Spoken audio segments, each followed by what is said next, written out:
throw has a finishing technique. So you may require the students to learn the throws, and at a later time require them to learn the finishing techniques. We put in both arm locks and choking moves, and they'll demonstrate each individually.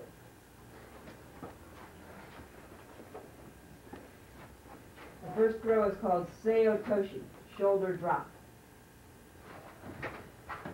Grabbing two hands on one side, over the top. You can do that also from a Zenkutsudachi position.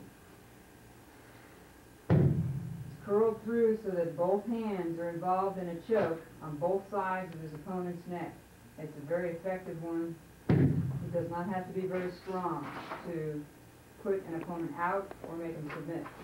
Can we get a close-up on that, the hand hold? Sure.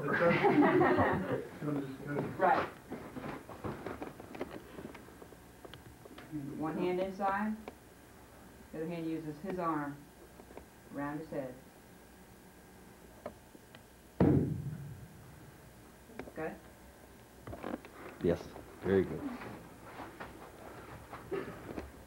The next one is going to be a strong push or lunging punch, and the thrower is going to retreat out of the way in what's called a sacrifice technique. This one is a side drop Yoko Otoshi.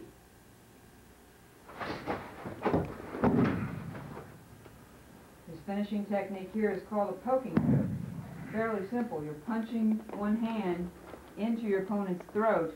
If he has a jacket, you can use that to push-pull, one in, one out, to choke him. One more time, Michael. Oh, yeah. If he doesn't have a jacket, You can use your hands, but one hand would have to come around the back of his neck and over in front. you see that?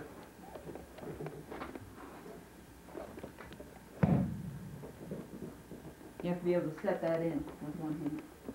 Thank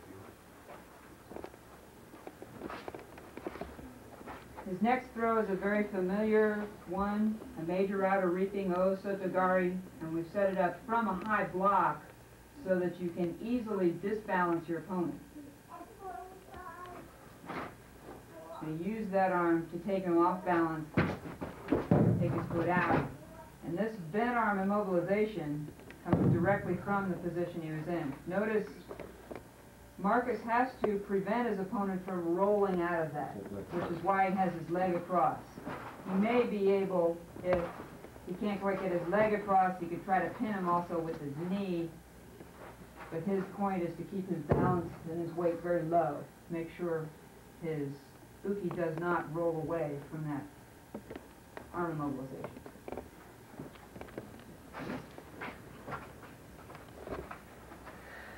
And this may look difficult, but it's actually rather safe and fairly simple. All of the throws we're doing for safety, and Fran won't land on top of Marcus. However, that would be a very simple thing to do with this throw, where you'll see Fran roll over and allow Marcus to roll on the side.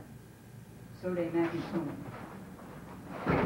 That means sleeve outer winding, so Fran's arm is over the top. As he lands, he's in a perfect position to support underneath with his right arm, lock over the top with his left, if he needs, also on his leg. So it's a straight arm lock.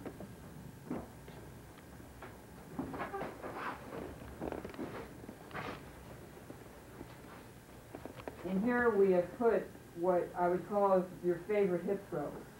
People are different heights, they have sometimes practiced some throws, and they'll be able to make different things work. The throw that they demonstrated is called Koshigaruma, or neck wheel, which everybody's got a head, and you'll always be able to grab their head, so it doesn't require really any other part of a uniform to be able to complete the throw. And now again, he's got an arm all the way out. This is a very basic straight arm lock in judo. It's called Jujigatami, or cross lock.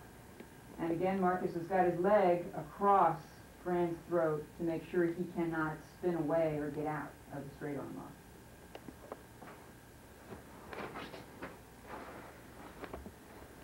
And this last throw is one that you won't see featured in very many judo tournaments, but it is a very simple to do reverse throw, Naga.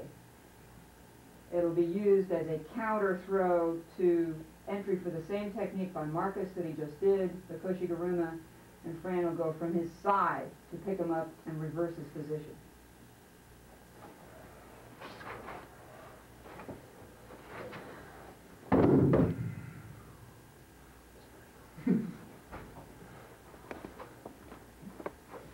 We try that facing the other way. All right. No, alternating. Yeah, start here. Yeah.